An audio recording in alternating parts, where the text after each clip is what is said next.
Hello, hello, everybody. Christopher Henry. I remembered. Not Christopher Henry Gale, Christopher Henry Morris. Christopher Henry Morris. Murray, how are you? I'm good, Pom. I'm relaxed. It's nice to have a bit of time off since the SA20 ended and a bit of time at home. So yeah, nice to be relaxed for a bit and just take a chill pill. Now, I didn't take you for a Sharks guy. No, it's robot sharks. The only way the Sharks can win is if they become robots. Oh. My blue ball shirt's actually in the wash currently, so Well, the fact that you have a Blue Bulls shirt and a Sharks shirt, I'm not outing you or anything. I'm my just wife's a saying. massive Sharks fan, so I wear this in Okay. representation Solidarity. of how badly her Sharks need help. Or solidarity, keep your marriage going. Correct, all that. correct. Fair enough, I understand. It's a good enough excuse. Now, so many would have so many questions. And me, I just want to have a chat with Chris, with everybody watching, of course. And first up, I guess, was it always gonna be cricket? Yes. Straight up. Simple as that. Simple as that. I always tell people I was born with a bat and ball in my hand. Like obviously the history with my dad playing professional cricket, and you know, I always say you always want to be what your dad was. My dad was my hero, still is my hero, and you know, you follow in your dad's footsteps. So I grew up literally next to a cricket field. Supersport Park up the road there had just been built, so I spent many an hour as a young man playing on those very grass embankments that the kids are playing on today, and watching my dad play, and just spending so much time around the cricket field. And yeah, you naturally gravitate towards wanting to do what the people on the field are doing and other kids are doing. And it was always cricket. I mean, my high school mates will always tell you that. I think I told a teacher once, and I told the maths teacher, "Don't worry, ma'am, I'm going to play for South Africa one day." It wasn't as easy as that in the long run. Did you really? Apparently. Yeah. Apparently, wow, I get that's reminded of it a few times. I don't remember saying it, but I get reminded of it. But That's funny. yeah, it was always cricket. I was eat, sleep, breathe, dream cricket through every single moment of my life was around cricket. And to my own admission, I was never good enough at schoolwork because my focus was never there. It was always, I got practice this afternoon. What's the cricket score in the test match? Because we didn't have cell phones at school when I was growing up in my early years. Yeah. So you can never really see what the score was. You can never watch a cricket. So my mind was always somewhere else. So, you know, that led to me doing an extra year of high school just because my marks weren't good enough. And it was actually the best thing that ever happened to me because it actually made me focus more on my schoolwork, but it gave me an extra year of schoolboy cricket and develop as a younger man. So, yeah, long answer to a short question, yes, it was always cricket. Yeah, fair enough as far as the long answers concerned. Now, I didn't know you did an extra year in school. I call it the boys are or 6 year plan. kind of had to. Sorry. I'm Sorry. terribly sorry. We left the aircon, we left the door open when we came out here. Rude. So the aircon's not working. It's hot, by the way. And It's not like there's any other windows open anyway, so it's fine. yeah, anyhow. Right. Let's go. As I say, I didn't know that you'd done an extra year in school and all of that. Pretoria Boys, right? Mm-hmm. Yeah, that's where a few of you guys, come on, rattle off the Proteas. Oh, the most famous one is probably Eddie Barlow. He was our first one. Johan Marburg made it through the ranks as a professional cricketer. My dad. But currently we've got, recently retired Chris Morris, Simon Harmer, Aidan Markram, Donovan Ferreira. We've got one more hiding somewhere, and I can't remember who it is, but we've got one more. But I'll figure it out soon.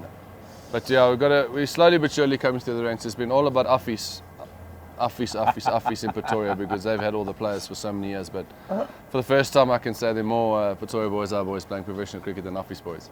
Wherever you are in the world, I don't know if you have this sort of school battle. I think it happens in various parts. So here in Pretoria, it is that, right? Uffies and English and versus Afrikaans, basically. Pretoria Boys. in Johannesburg, it'll be something else. And, Yeah. if you go to Cape Town, it'll be something else. Correct. Yeah, you go to Paul and all London. those If you go boys, to yeah. London, if you go to, Mumbai, whatever it is. I know that in Sri Lanka, for instance, you have the Saint this and Saint that. And they're big actually. The the battles between those schools. Tell me, Chris, of your highlight. If I said cricket in general, your highest point, what would you go towards? Oh, Pom, it's difficult to look past your test debut or playing test cricket or being in the test environment. As a cricketer, in our current world, we're so emphasised on the one-day game and the T20 and the money aspect and the fame and being on TV. But for me, it was never about that. The dream was always to play test cricket. And it's such a cliche of saying it's the realest form of cricket. It's the best form of cricket, but it genuinely is. If you ask any person who's had the opportunity to be involved in the test arena, whether they've played or they've even just been in the squad, it's the absolute peak of being a cricketer is being in that. It's the oldest form, it's the purest form, and there's a reason why it's called test cricket, is because you get tested in every single facet of your game, whether it be batting, bowling, fielding, mentally, physically, you get tested in every single facet. So for me, it was always the goal to play test cricket. I absolutely love playing 4-day cricket, and to have the opportunity to don the whites, to get that baggy cap and the history that comes with getting that cap and the guys before you that have done it. And on my test debut, the guy I followed probably the closest in my career, Sean Pollock, who I now call Polly, he gave me my test cap. And it was just a realization of that 17-year-old boy playing cricket at Pretoria Boys, watching Sean Pollock bowl, wearing that cap. Now he's giving me my cap. And it was just that was probably the pinnacle for me. But on top of that, that spurred in probably to the best 2 years of my career.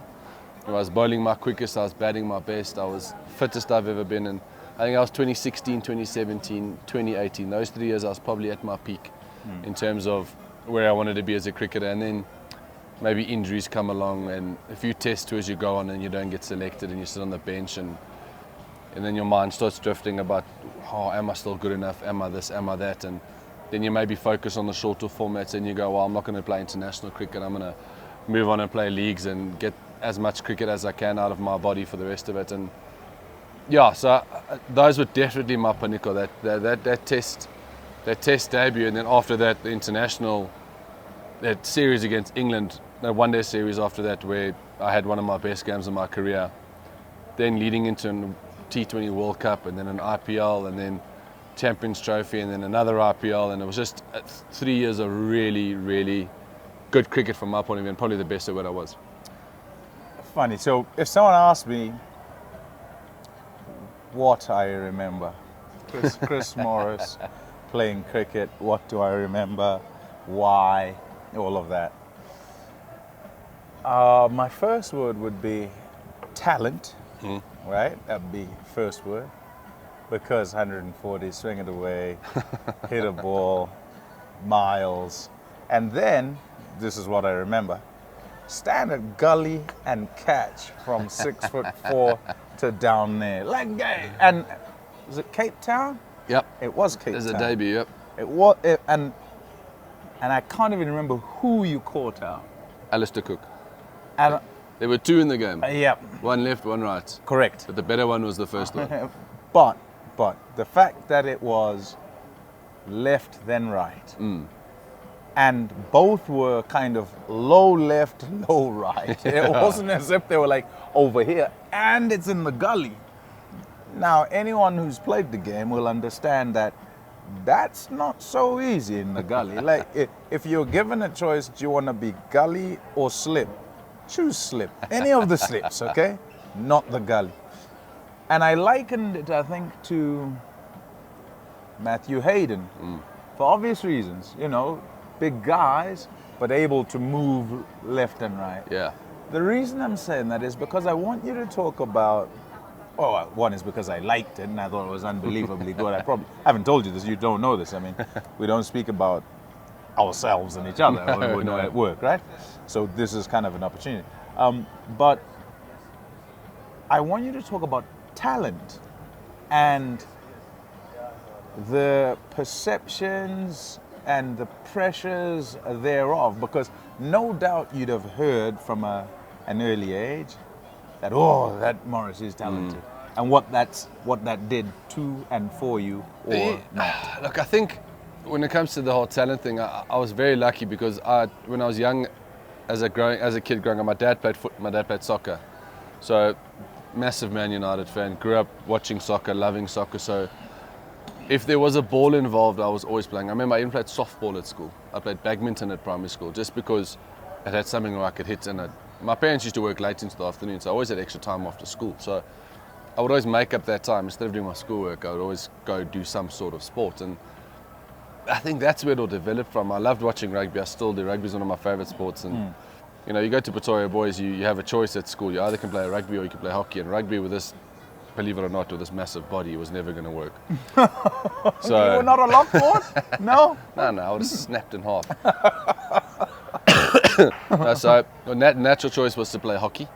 It kept me fit in the off season and kept my hand-eye coordination to sharpest as it ever could be. Because if you've ever played hockey, you'll understand how sharp you have to be for that. So everything would come into play. So that would help me with my cricket. But the only thing I can attribute to the diving was that I played goalkeeper at primary school. Right. So I absolutely loved diving. Yeah, Peter Schmeichel was my hero. So loved diving. So I was never ever scared. Here's another thing I found out about you. See, there you go. Yeah. was never scared of diving. I always had a good technique as a youngster from watching Peter Schmeichel do it. So my dad had always kicked me in the garden and I'd be making saves left, right and centre. But the whole talent thing is coming down to that. I think at some stage it does become a little bit of a burden. Because you've got so much talent, you know, and then when you have a bad run, you go, yes, he's so talented, eh? He's just not putting it together. And there was this perception of, and maybe I'll admit straight away, I was never ever the fittest human being. I absolutely hated gym. I hated running, but I loved bowling. So where I got away with it was that I would bowl overs and overs and overs and overs in the nets. And you know, I always used to think of myself as more of an old school cricketer because the old school cricketers, that's what they did. My bowling coach, Gordon Parsons, when I was at the Lions Academy, he was a massive advocate of you need to bowl. You need to be bowling fit. Running, you'll naturally get fit if you're bowling because if you work the science out, you're running up and down. But sports science in these days, and you need a gym and you need to do this and you need to do that. And I was never interested in that. I just wanted to bowl and improve on my skills. And I think where that was perceived was as a little bit lazy. And I think that's where the issue came on, because a lot of coaches were looking at the guys in the gym, looking at the guys running on the field, and you know, they're doing this extra, they're doing that extra. Where I was going, I'd rather bowl another 5 more overs, just to give me the ball, let me bowl. Yeah. So that where a little bit of a perception was gone, but the talent, like I say, I think you are born with it. You get, you know, and I don't think you'll mind me saying it's a guy. You get a guy like Proteas. He's got a little bit of talent, but he's got such a work ethic on improving his skill and the determination and the discipline of practicing as hard as he can. And you almost get that manufactured talent. I mean, you don't play for South Africa and not be talented, but you take what you mean. Like you take a guy like him and then you take a guy like me, for example, where I was born with this natural talent of where I could just do anything and just naturally it came to me, whereas Dwayne would have to train himself to do something like that, you know. So you get those two different brackets in terms of the talent pool. But yeah, I did feel it was a little bit of a burden on me, but end of the day, I like to think I did okay with the talents I had. And I always say you want to get more runs, want to get more wickets, want to take more catches, and every single cricketer will say that. But I promise you, I'm so content with my career. I did everything I wanted to do. There's only one place I didn't go to that I really probably should have gone to, and that was Pakistan. But opportunity and scheduling just never came along. So, but apart from everything else, I did everything I wanted to do. Still about money. Yes. It's still about being the, most expensive player at the biggest tournament ever, and everyone goes, "Oh my God, 2 and a what million? What? Are you kidding me? No way."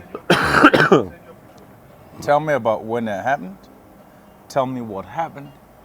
Tell me how you felt, and tell me about your mates and the closest people to you, how that all gets affected. Yeah, so I had a few auctions before that, so I wasn't... Yeah, and I suppose maybe it's best to kind of qualify everything and say it wasn't the first bit of money. Yes, right? yes. So, yeah. So, look, let me say something first.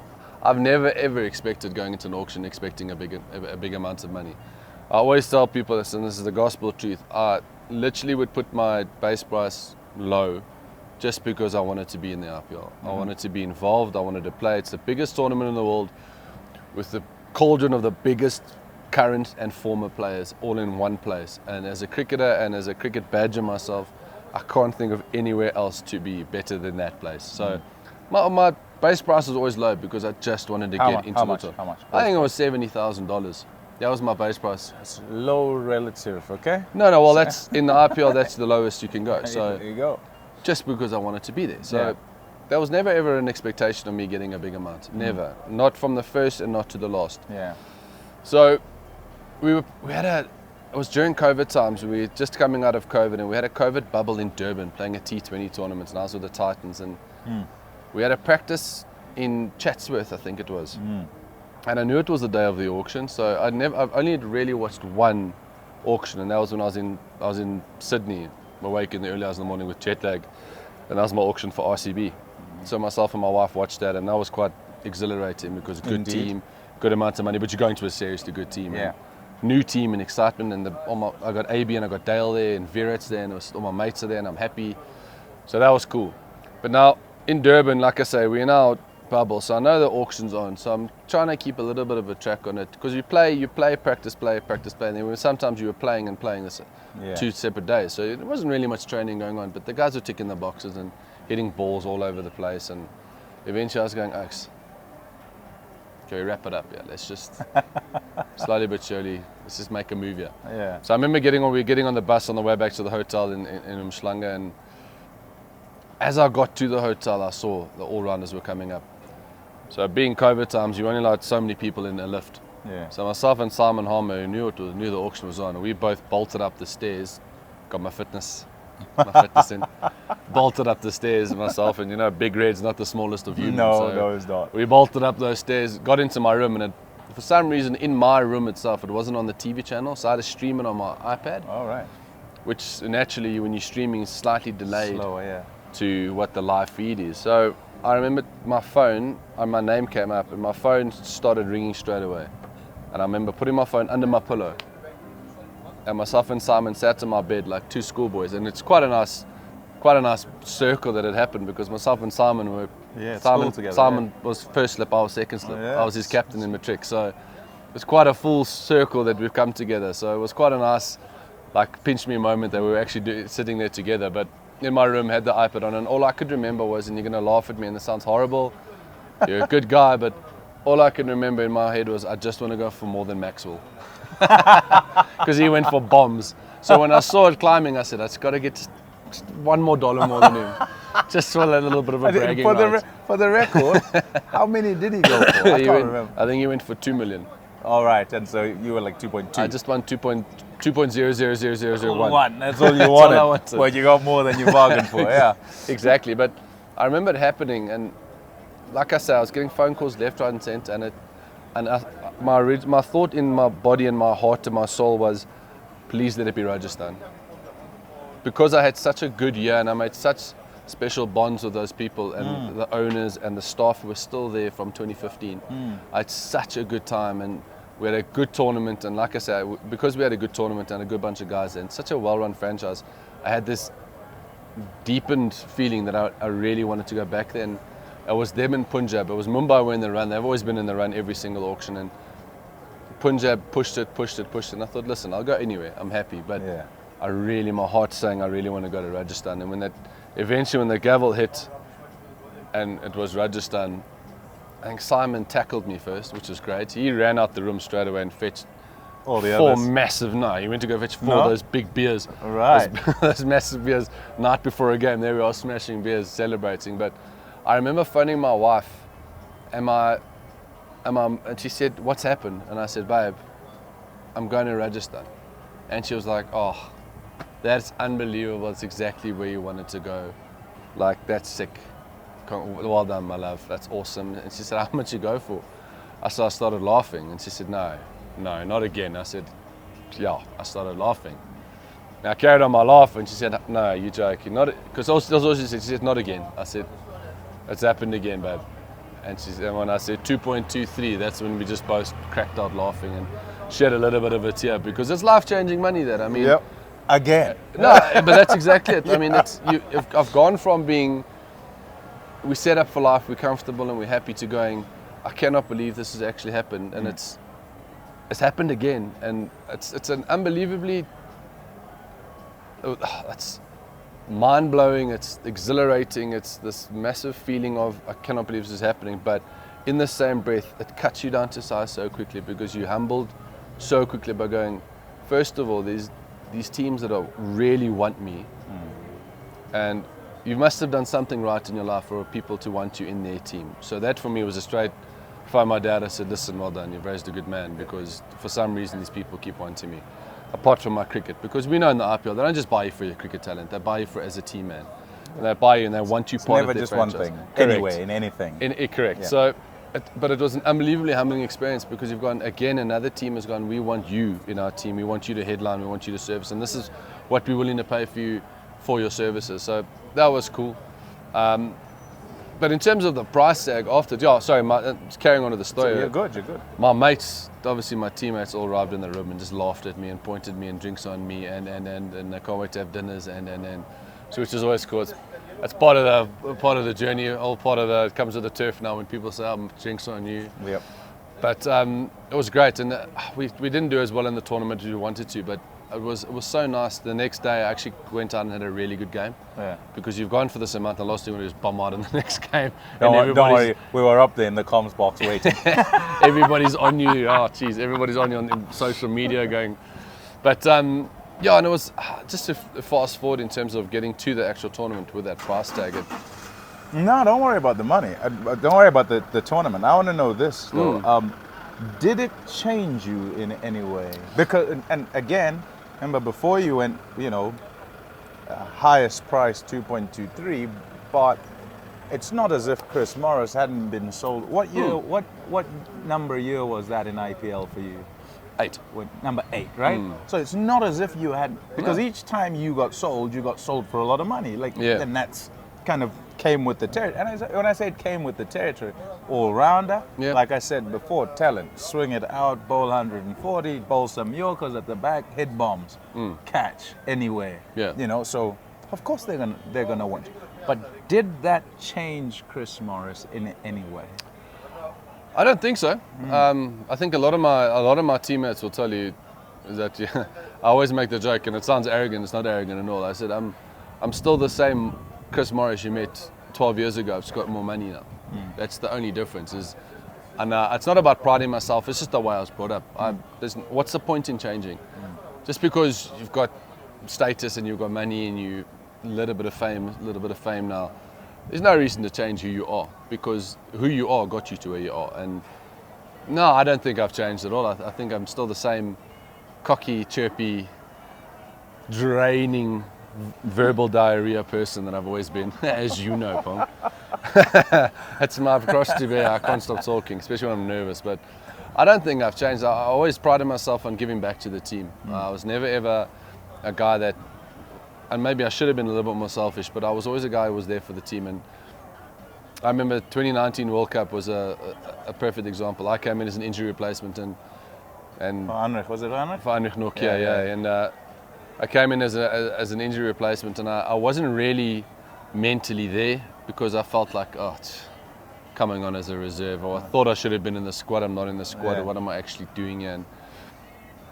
And for me to pull myself towards myself, and this is the truth. I told the guy straight, because myself and the head coach were on the best terms, as believe it or not. By the end of the tournament, hey, hold on, who was coach? Otis Gibson. But by the end of the tournament, we were flipping good mates. We actually had a seriously. You had it out. We had an in-depth chat before the first game of the World Cup, and we actually got on like a house on fire after that. We just maybe didn't see things eye to eye, maybe a few misunderstandings of what he said and the way I took it, and but that happens with coaches. It happens with different personalities. And I remember getting there going, you're playing for your country, so this is the biggest thing you've ever wanted. Your dream was to be at a 50-over World Cup. You had a 50-over World Cup, but I had this little bit of something inside where I was going, really, imposter syndrome, should I be here, should I not? And I remember getting on the bus going, listen, Oaks, and I was always, my guys that I was always with was Stain Miller, always, stuck at the hip. And I said to them, I said, boys, and I said to the whole team eventually, I said, lads, I'm not here for the coaching staff. I'm not even here for the country. I said, I'm here for all of you boys. I said, I'm going to give everything I have, because at the time, they were the guys that only knew that it was my last hurrah for South Africa. They knew I was done. Well, when I say all of them, my closest mates in the team knew I was done after this. So I said to them, I'm going to give you everything I have for the last little bit I have in my international career. I'm going to give you boys everything. And I think that probably would have defined me as a team man, because it's genuinely how I felt, whether I was playing for the Titans, whether I was playing for Rajasthan, whether I was playing club cricket for Arini Villages or All Boys, whether I was playing anywhere, I gave everything I had to my team. And whether it was on the field or off the field, I gave everything I had. So come back to your question in terms of changing me. Nah, you got that same guy. Rude Chris Morris. What was it that made you say, right, this is it, I'm done? Because I remember being one of those who sat and said, you're kidding me, he's not going again? His name's not in the hat? They'll give him another 2 million. No question about it. Yeah. Tell me, what is the straw that broke the camel's back?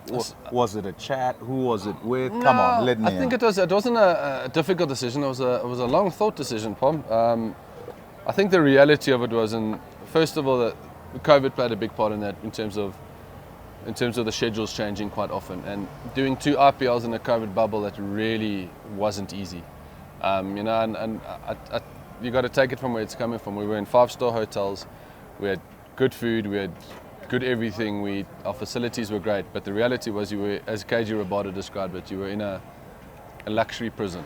You weren't allowed to leave your hotel, you weren't allowed to leave your floor at some hotels. So it was really mentally tough. And I made the joke in my last IPL, Rajasthan. We had our first stint in India, and we were lying, I think, 3rd on the table. We had all our players played really well. COVID hit, off you go. Stop the IPL, off you go back home. And when we went back to Dubai, I think we had signed 2 new internationals, and we only had 5 internationals in total, or something like that. I stand corrected, but I think we only had 5 internationals. So we'd gone from a fully strength squad to 5 internationals that 2 of them had just been signed on. So we didn't have a good second half. We played really badly, and I said to my wife, it's the first time ever that I felt that the walls were talking back to me in my hotel room. Whereas I was always a person of, listen, boys, you're going to make this if you go in there with a negative mindset, you're going to have a horrible time.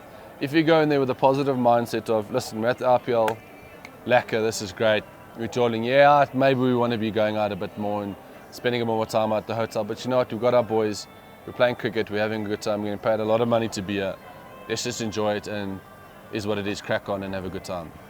And it's the first time, like I say, my mind had drifted into negative thoughts of going, this is really tough now. We weren't playing well.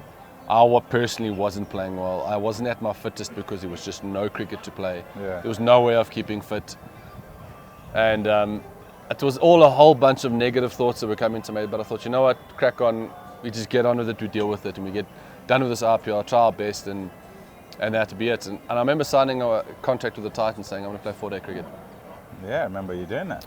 Because I loved it, and I said, if I'm going to go out, I'm going to go out the way I started, and I was playing 4-day cricket. And I remember we had and what I'm leaving out, the most important part is that my wife was pregnant with our second child. And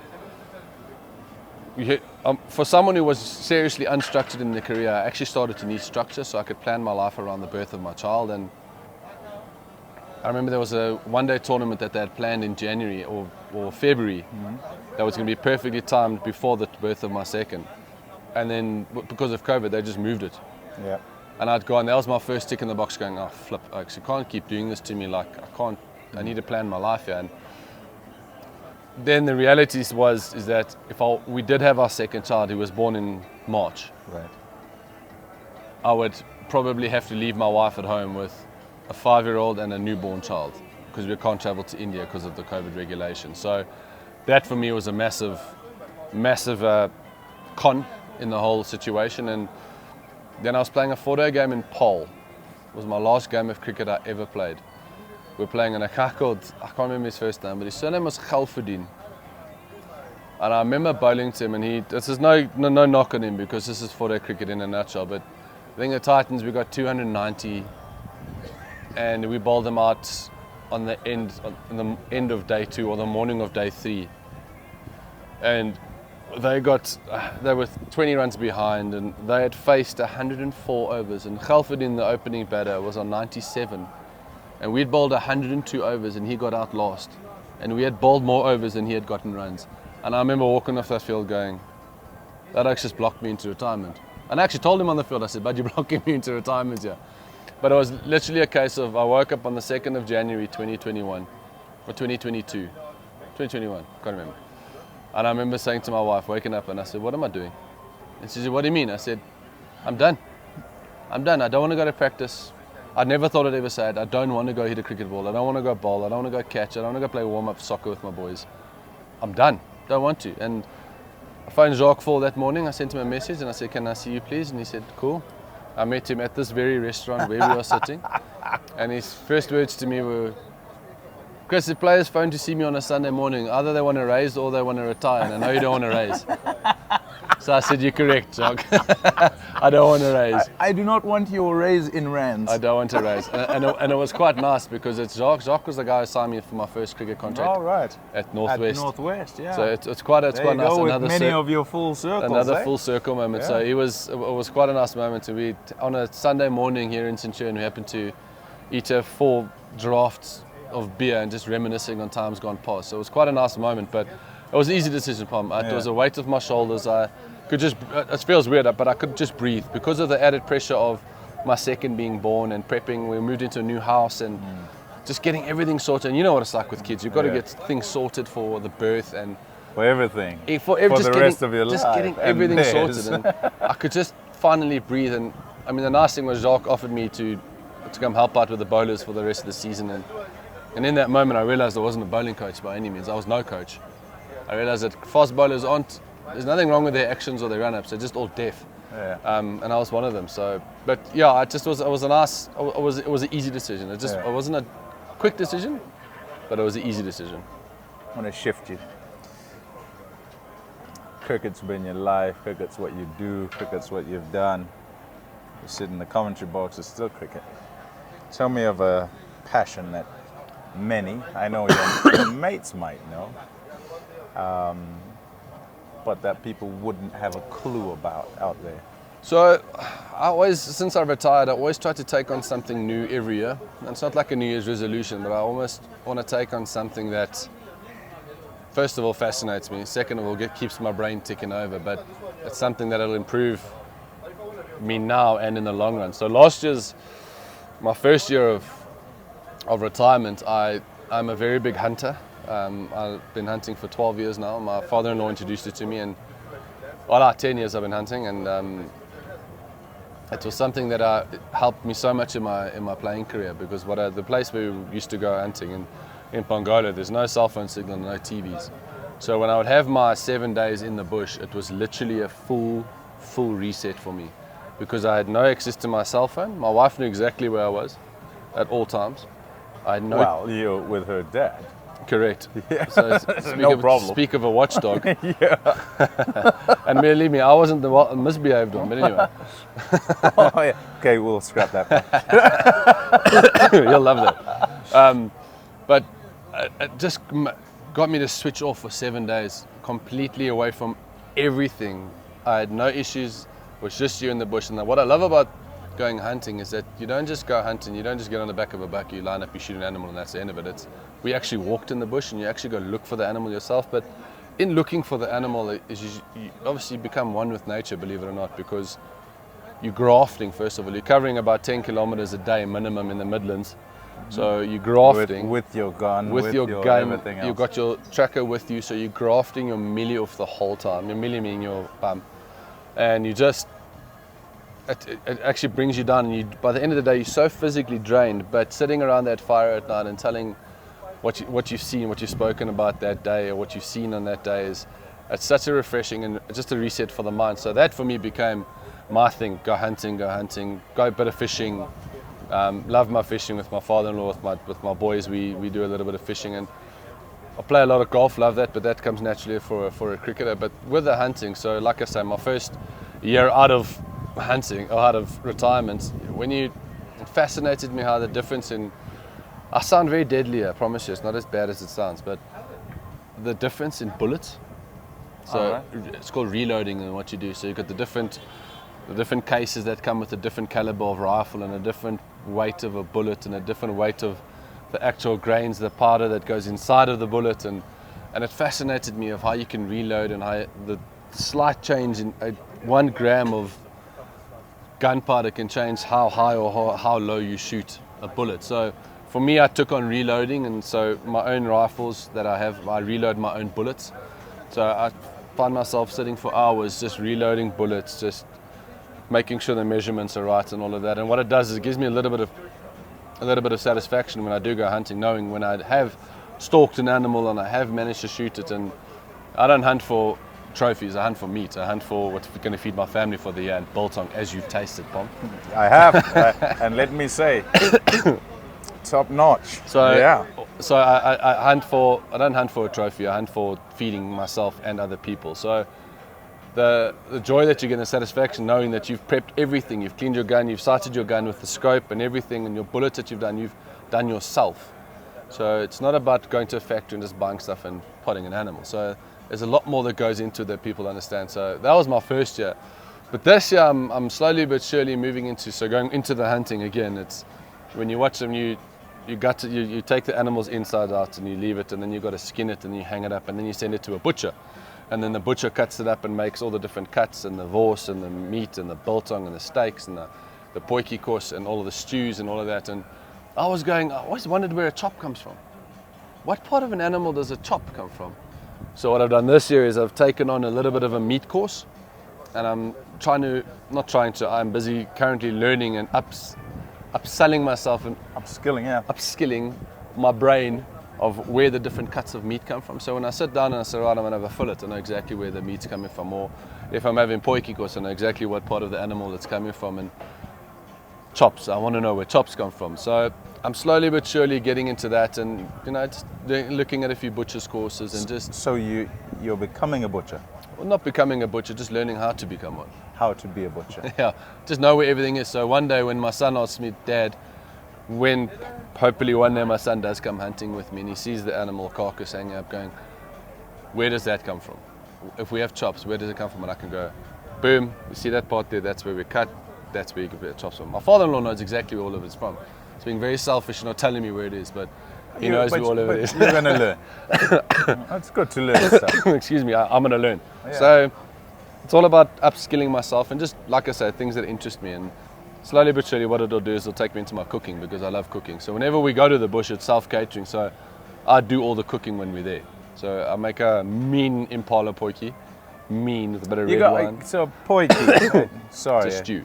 Yeah, okay, there you go. Potjie is a stew. It's basically, it's a stew, but it's lots of stuff with a certain type of meat, I guess. There's a secret to making it. Yeah. It's a secret to making it in South Africa specifically, but yeah. So you're not going to tell anyone the secret, no. clearly. Well, there you go. No, it's why it's a secret. So this butchering passion, cooking, hunting, bullets, is just a function of the things you do? Yes, it's in and around. I feel like you're leaning towards my sneaker collection as well. No, I wasn't going to say that. Well, you were going to end up saying that anyway on your own. You're not even wearing sneakers today. It's too hot to wear sneakers today, Paul. Yeah. Pretoria heat is a real thing. For me, it's you almost need to find that after cricket, you need to find a discipline that keeps your mind sharp, because you can very easily, I think, lose interest, and that's where I think a lot of guys go wrong, potentially in, first of all, whether it be spending their money in the wrong way or going into things that they shouldn't be going into, because you're missing that first of all, that discipline that you need, and second of all, you're missing that thing that just keeps your brain sharp. So for me, it was always a case of I wanted to keep my brain sharp, and my wife was big on finding something that gives you a little bit of a purpose. And with all of that coming together, the way I look at it in the long run is my purpose will be is passing on this knowledge to my boys. All right. Whether they play cricket or not, whether they play rugby or soccer or hockey or whatever, I've got all that knowledge. But what if they don't go into that and they say, Dad, what about, I want to go in the bush? Okay, cool, I've got quite a bit of knowledge about the bush, I've got quite a bit of knowledge about this and about that. So you always want to be upskilling yourself and giving your boy a little bit of information. So the nice thing about my My oldest he wants to be a wildlife vet when he grows up. But I know they all change. I mean, How old's he now? He's 6. 2 years ago, I wanted to be a dinosaur when he grew up. So I mean, it changes. But Hey, look, that's a challenge. that's a Still challenge. in the wild, but it's a challenge. It's a challenge. But so I always, you know, just with the way I was brought up in terms of how influential my dad was, I want to be the same for my kids. So the more I can learn, the more knowledge I can have about different aspects of things, I think it's a bonus and a positive. But yeah, it's cricket will always be the one, though, Pom. That's why. Last question. Yeah, let's go. Last question. Do you miss it? Absolutely not. I do not miss anything about cricket. The only thing I miss, and you're going to laugh at me, and everybody laughs at me when I say this, is I miss getting new cricket kit. I miss phoning Kookaburra, going, Nikki, I've seen the new stickers, this is what I want, make sure no one else in the country has it. I laugh I because was arrogant like that. I laugh because I remember you saying this to me in some casual conversation. I promise. Where I said, what do you miss? You said, I miss getting kit. Oh, Pom, you'll understand. I mean, I know what that's you like. weren't much of a batter, so I don't know if you'd understand it. Fair enough, yeah, but kit is kit. When you arrive, when you, especially with like, it always sounds bad. So Dean Elgar taught me something very young in my cricketing career. Yeah. I remember we played a warm-up game against him. I was playing for Northwest and he was playing for the Knights, or the Eagles as they were those days. And he was batting with Kookaburra, and I just got sponsored by Kookaburra. And I remember saying, Dean, when are you going to give me a bat? And he looked at me and said, what have you done to deserve another bat? And that for me, it hit me between the eyes. I was like, you know, you're actually spot on. What have I done? But there's Dean. Yeah, so, and what you learn very quickly in cricket is if you are sponsored, and if you stay loyal, you do move up in the ranks naturally. It's a natural rank. It's rule of life. It's a rule of life, natural. Yeah. So I was with Kookaburra for 12 years. So by the time I got to the end of my career, I'd had my own shape of my own cricket bat. I had my own box in Durban where the factory was, where my bats specifically made in India, my shape, and they were absolute beauties. And Oaks always used to ask me about bats and can I have a bat? And I go, all right, I'll make you a deal. You score a 400, I'll give you a bat.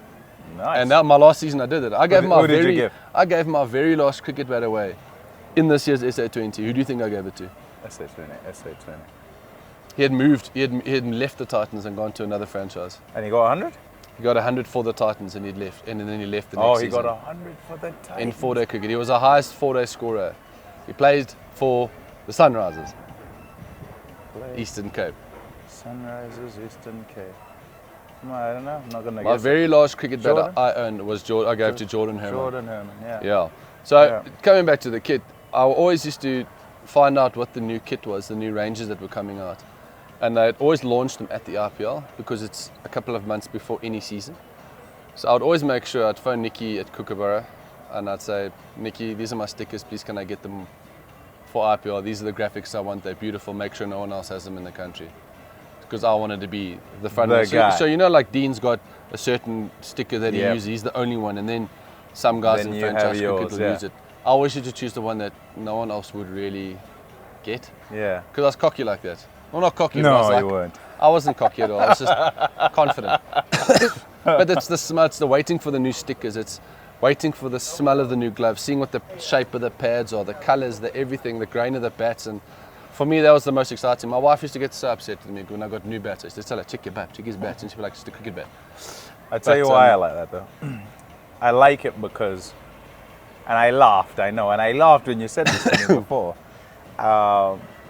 But I like it because it almost sort of takes you back to the real innocence. And I say real innocence is when we're all 9 and 10 and we begin the game.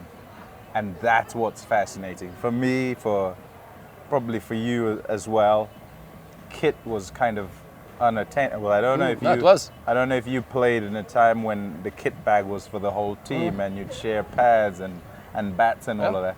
So when you think to a time when you have your first kit bag and it's yours and everything in there, the 3 bats in there and so I get it. No, you know, so I promise you. see, I do I get used to love sending orders, and when my bats arrived, I promise you, I would cut them open as soon as I got them. I'd cut that box open, whether it would be at the stadium or at home. I would open that box straight away and see what my bats look like, because it still gave me that joy and that excitement as a youngster. I'd smell the gloves, smell the pads. Like a new box of shoes would arrive. I mean, from New Balance, I'd arrive and I'd open and I'd smell the shoes straight away because I go, that it. takes you back to being a youngster.